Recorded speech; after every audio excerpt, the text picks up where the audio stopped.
Welcome to Business Notes. I'm your host, Diane Bogino, President of Performance Strategies in Diane Bogino Development. Our guest today is David Doerrier. David helps trainers, business owners, and other presenters engage from any stage and deliver clear, impactful, and memorable presentations that he guarantees will motivate any audience to listen, act, and commit to their product, process, and idea. Present Your Way to Success provides individual coaching and team training to business owners, CEOs, and organizations that are looking to increase the engagement between the presenter, the audience, and the material. David is a certified virtual facilitator and presenter, train-the-trainer expert, seasoned instructional designer, retired USAF Logistics NCO, and professional Santa Claus. David, welcome to the show.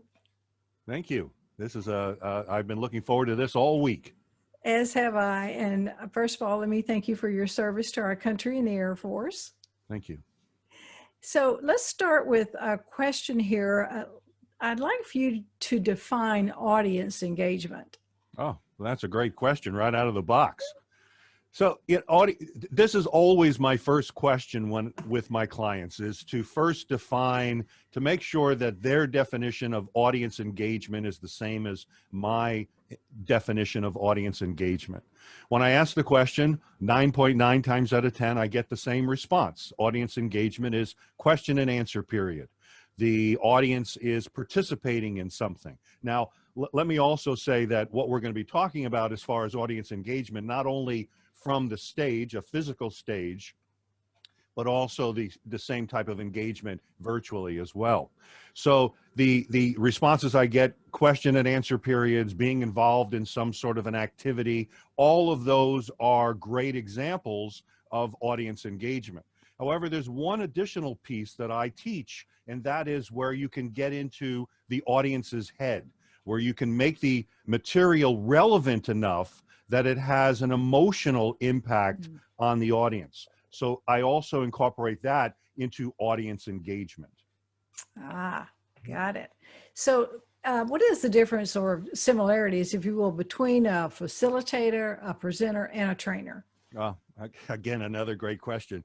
You know, I get this a lot. To me, a facilitator and a trainer are almost identical, or I should say identical. All three of those have more similarities. The facilitator, the trainer, and the presenter or a speaker have more similarities than they have differences.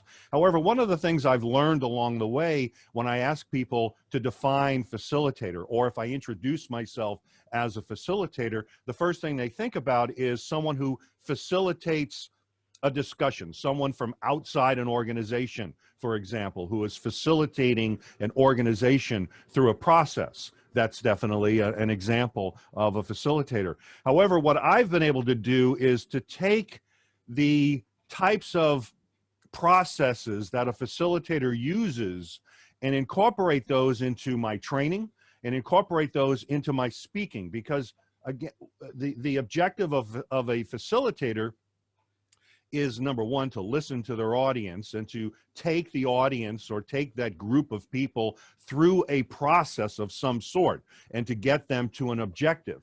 So, and that's the same thing as a trainer I need to do. I need to listen to my audience. I need to listen to what they need. What gaps do they have right now? So incorporating those same type of skills into my training as a facilitator and also as a speaker, as a presenter. Again, I have to listen to my audience. I need to know what my audience needs. I need to also assess, just like a facilitator, I need to assess, do you have it? We've discussed this. Does everybody understand this before we move on to the next topic? The same thing with a facilitator, because we cannot achieve our objective if everybody's not on the same page and working through this process together. So I would say that more similarities between a facilitator, between a trainer, and also a presenter or a speaker. Yeah, all right. And so what are the three what are the three skills that all presenters must master to be engaging or sticky, as some people say? Yes, increase that sticky factor. Right. I've had years of opportunities to evaluate others, evaluate trainers, evaluate speakers. And there are three things that always seem to come up in each of those evaluations. One is to know your stage. In this case, if we had a physical stage, again, it would be, how do you use the stage? Where is the best place to stand? How do I look at my audience? The mechanics of using the stage. Also part of that would be, again, talking about a physical stage at this point, would be, how do I interact, or how does speaker interact with the PowerPoint? How many times have you seen a speaker turn their back and read the PowerPoint? So that would also be a part of using the stage. How does the speaker come out and take command of the stage? Many times people will ask, well, Dave, give me some pointers before I go up. The first pointer is always take command of the stage. And to take command of the stage, again, physical stage would be to walk out and get right in the center, stand, plant your feet as forward on that stage as possible. And then from there, after your opening, and then move around casually, or move around appropriately from the stage. Now, virtually with the stage, very similar, but a huge part of virtually owning the stage would be to understand your equipment. Understand how to use the microphone, how to use the camera. Get used to yourself, seeing yourself on the camera. Using Zoom, how do you mute people? How do you get them in? All of the basic mechanics of how to use the platform would be part of the stage. How do I interact with PowerPoint and turning it on and sharing? All of those things part of the stage. So that would be number one, the three things that all speakers. Number two is the voice. Whether you're in front of people or whether you're doing this virtually, we need to hear you. There needs to be some excitement. For example, if we're in a meeting and the boss says, we've got some great new processes that I'm very excited about.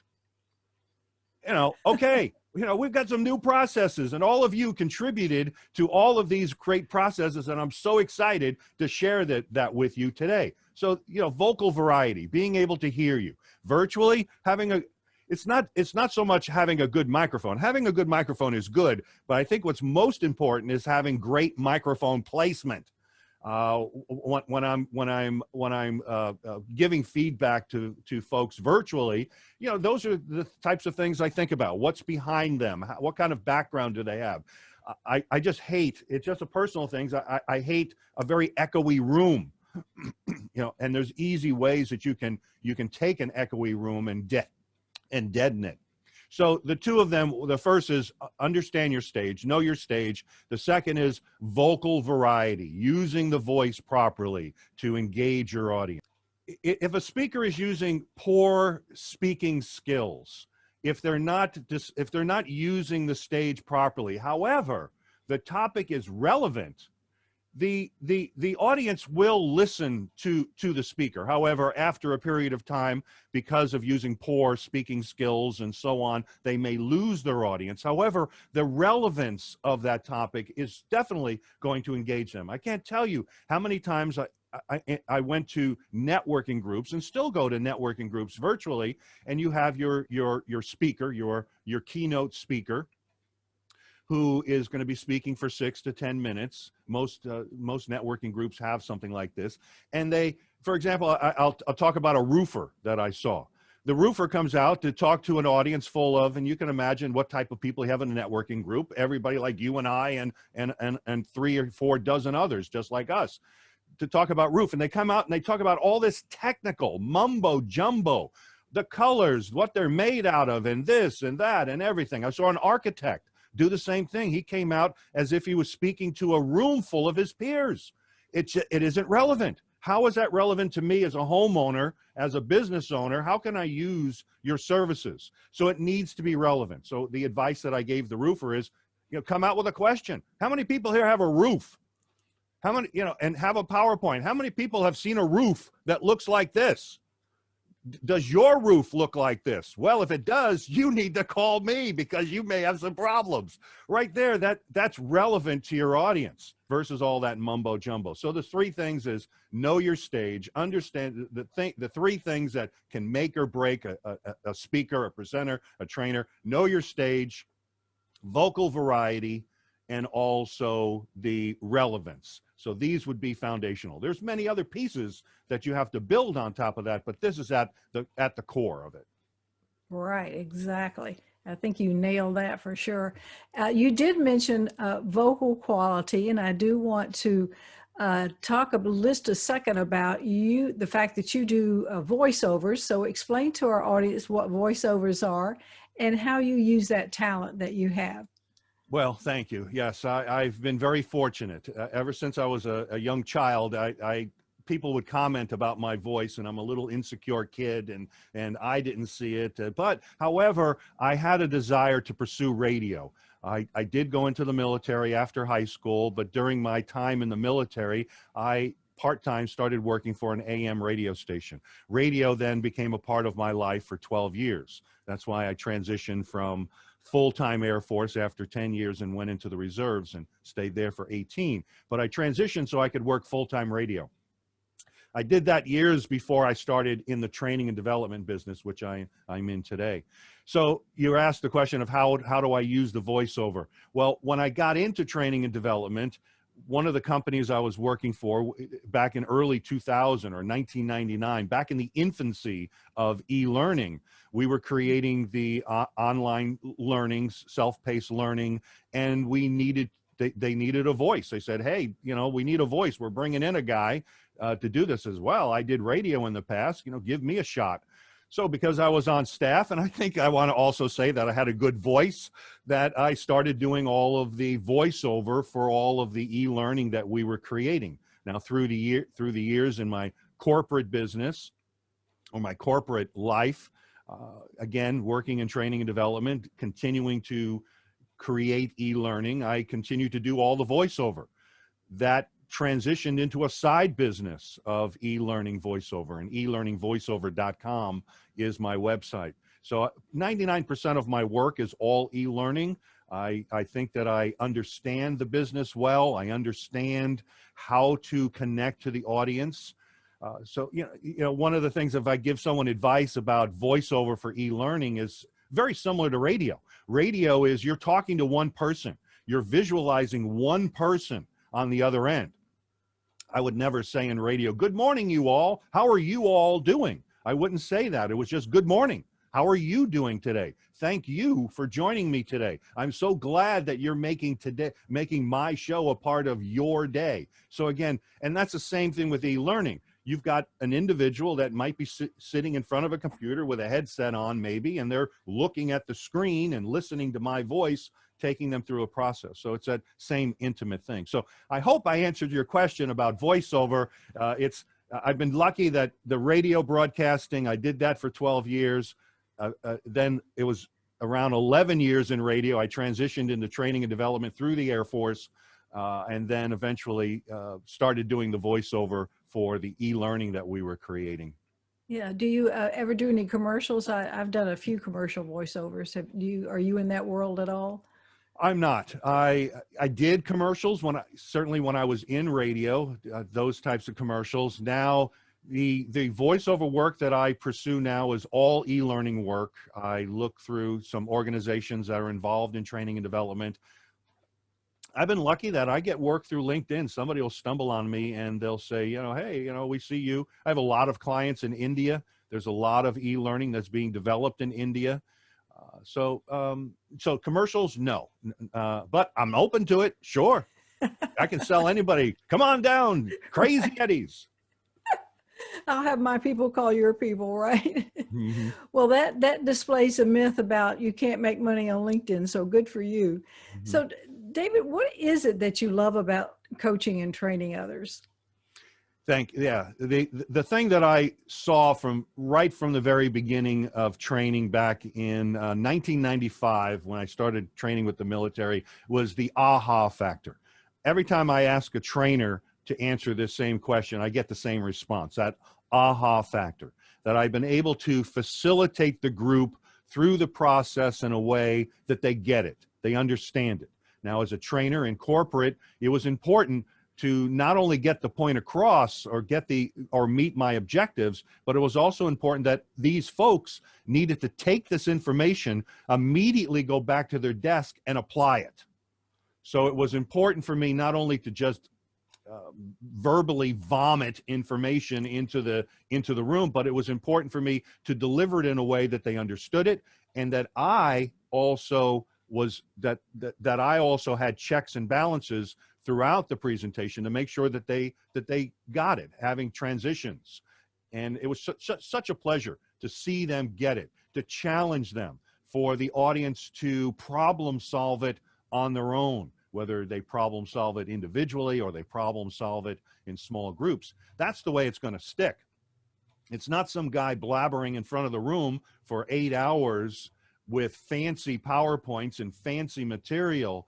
It's about the audience, the audience having an emotional connection to the material, so they will listen. Well, that leads me to my next question. That is, how would you describe your coaching style? My coaching style, I'm originally from New York, so I have to talk with my hands, and I'm very vocal, I'm very animated, I get very passionate about what I'm teaching. However, I think that I feel that I am conscious of what the speaker or the person on the other side of the camera or the people in the room, I think that I have a good understanding of who they are and why they're here and what their objectives are. So I will certainly tone my enthusiasm down depending on the individuals in the room. So I ask a lot of questions because, again, it's not me just, I could tell you all this information on how to be a great speaker, but if you don't see the value, if you can't see yourself performing this activity or using this process, and if you don't see the value in it, they're not going to listen. So I would say that my style is asking a lot of questions, is to dig. The other thing that I take from as an instructional designer I've been very lucky as well that through my training and development career, not only a facilitator and a train-the-trainer expert along the way, but also instructional design. How do you design training? And one of the things you have to do to design training is you have to dig for the objective. The objective is we need to make more money. Well, that's not an objective. That's I hear that so many times. Dave, we need some training for our salespeople because they're not selling enough. Well, why are they not selling? What's the problem? Where's the gap? You may find out throughout that process that you're the problem. So it's what I love about training and development, and what I love about this career field of coaching others to be their best at speaking and presenting, is digging for the objective. The first question I'll ask is, what are the three most important, if someone's is going to be giving a presentation or creating training, the first question I ask her, what are the three things that when they leave this session, when they leave your sales presentation, when they leave your speech, what are the three things that they must remember? If they forget everything else, what are the three things? Well, they'll come up with these three things, and those three things then become their objectives. So then they work backwards from there. Start with your conclusion first. Today we covered A, we covered B, and we covered C. Well, now that becomes my introduction, and those are the pieces that I have to build to get to that objective. So what I love about it is, or my coaching style, digging for the objective. Why are you struggling? What's going on in your head? What are your objectives? Where do you want to be 5 years from now? I ask a lot of questions. Right, good. Now, working with a CEO, we know that a CEO can have a big yet fragile ego. So if you're coaching a CEO about presentation skills and you know they have a big ego, how are you able to work with that individual and kind of get them off their pedestal to realize that they do need help, that as you said, they are the problem? Well, I would say, first of all, thank you. That's another great question. There's a lot of pieces here. And so the first piece that I would say, that if a CEO has gotten to the point where they're reaching out, where they must have recognized something wasn't working. So it would be different for me to walk into the CEO's office after listening to their horrible presentation. Well, I don't want to say that. After listening to their presentation where there may be some areas of improvement, let's say that. So, and if I was to go into that CEO's office and present that, and they weren't ready to hear that, because in their mind, like every speaker, every person, in my mind, I feel like I'm coming across this way. Everyone else is observing me very differently. So number one, if the CEO was not open yet, that would be a difficult conversation. But I would find ways of asking questions. Again, the CEO that is not open at this point. The first question would be, how do you think that it went? What was your objective? Do you think you reached your objective? Where do you feel your audience was engaged? And if they answer yes, and many of them will say yes. Well, how did you know they were engaged? What did your audience do that led you to believe that they were engaged? And they'll say, well, they were nodding their heads. You know, nobody asked a question, so they must have got it. So, and those are responses that I hear. I'll hear those types of responses. Now, when you have a CEO that now has recognized that they need to make a change, now that's a very different situation. Now you have someone who is open. Yes, they could be fragile. Every speaker is fragile. Being up in front of an audience is like being up in front of an audience naked. It's a very intimate thing. So I would say that the answer to your question, the CEO that is not ready yet, asking very gentle questions. Again, those questions are designed in a way that they are starting to see, you know, was your audience engaged? Well, they start thinking about what was the audience doing to lead me to believe that they were engaged. So again, having that emotional impact. And again, if the speaker is ready to listen, again, still being gentle, but it does give me an opportunity to start off gentle, but then start digging. This is one of the adult learning theories, is the principle of complexity. You start off like you visualize a swimming pool. You have the shallow end of the pool and you have a deep end of the pool. As a facilitator, I need to start at the shallow end of the pool. I need to make it easy, make it gentle. We work our way into this process, and then depending on how the person is responding, I'm going to start heading further and further toward the deep end of the pool, more complex. So right. I hope I answered your question. Yeah, that's a great analogy. You know, professional speakers, you know, because of COVID has, they're just devastated some people's careers. Some people gave up. Some people found other ways, of course, virtually. Do you teach presenters how to sell from the platform without selling from the platform? Is that part of what you teach if they need that? That's another good question. There are yes and no. Okay. I think the piece that I'm not a salesperson. Matter of fact, I hate sales, but I have to do that in this business. I'd love to be able to talk about this all day and somehow get paid for it. The sales piece of it is something that I continue to struggle with. But the piece that I can bring to the table when it comes to sales is how to engage your audience. I work with sales folks. I work with financial planners. That's a number of financial planners I've been working with lately, of how to engage the audience, not, again, incorporating their sales in there, but doing it in a way where you're engaging your audience, whether you're doing it virtually or whether you're doing it face-to-face.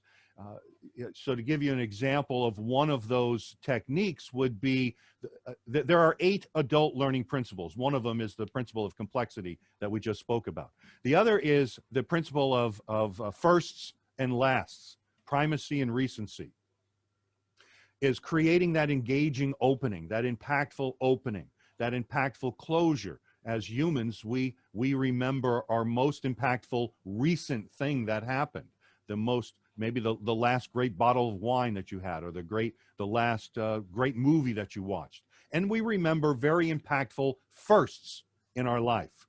I remember my first day of going to basic training in the Air Force in Lackland, August 18th, 1976. It's ingrained in my head. It was very impactful, a change of life. So impactful first, impactful last. So and understanding that of how to create an opening that's going to engage my audience, that is going to let my audience know that I'm listening to them, I'm setting the stage properly. What are we doing? How are we going to do it? What are we do? How are we going to get there? So I would say that as far as sales, the sales piece I cannot help with. I do know some people that can help with that, however.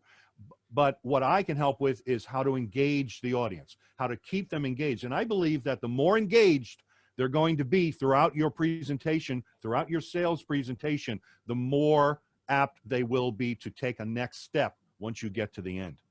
Absolutely. And what you teach facilitators and trainers is really the same principles. And I did take a look at the 8 principles of learning on your website. That fascinated me because most people are just familiar with auditory, visual, and tactical learning. So I would encourage people to go to your website and look at those 8 principles of learning. Are those principles something that you developed? Yes and no. I would say more yes than no. There was Malcolm Knowles. He Yes. is the father of adult learning. He has 5 principles. These have 8 principles. These are based on Malcolm Knowles' principles of adult learning.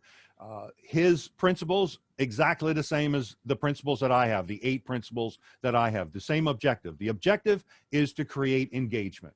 Whether you use Malcolm Knowles, whether you use my 8 principles, it's all about engaging your audience and making your message stick. Yeah. Well, with all respect to Malcolm, he was here a long time ago and you're here now, and I'm sure yours are quite relevant for what we need today. You also, on your website, you address teams and a whole team's efforts at presentations. So let me ask you about that. Why would an entire team need speaking skills? So are you speaking to speaker bureaus or an executive team that each individual goes out and speaks about their company? Yes, it could be all of those. Another example of a team would be a team of trainers. What I have found over the years in corporate, many trainers have started out as subject matter experts. The majority of the trainers that are the folks that I have trained in the past are coming from IT type backgrounds where they've been software developers. And now, because of their expertise as a software developer, they've been promoted into a training role. That's my perfect client, or anyone kind of like that, any subject matter expert, because they know their material. However, they haven't learned yet the mechanics of how to train others or how to motivate others or engage others. I'm guilty of this as just like all other subject matter experts. Well, we have an enormous amount of knowledge about our subject. We can come into a classroom and start vomiting information to our audience where the audience may only need to know these 2 things to be successful. However, we end up giving them too much information. So I would say that as far as a team of trainers, a team of executives, a team of managers, mid-level managers can benefit from this on just running a meeting, of engaging folks in the meeting, finding the right opportunities to ask questions. So that would be my example of teams. Right. Yeah, I've set up a speakers bureau for for a couple of nonprofits. So I would encourage them to call you also, David, because they need to get their information out, and I'm sure they're really needing it more than ever right at this particular time. So, David, my last question has to do with the virtual world that we're in right now. And first part of that would be, do you see that continuing, and how can you make people feel confident about the fact that you can help them improve their presentation skills through a virtual training? Okay, good question. First of all, I think that the virtual is here to stay. It was here.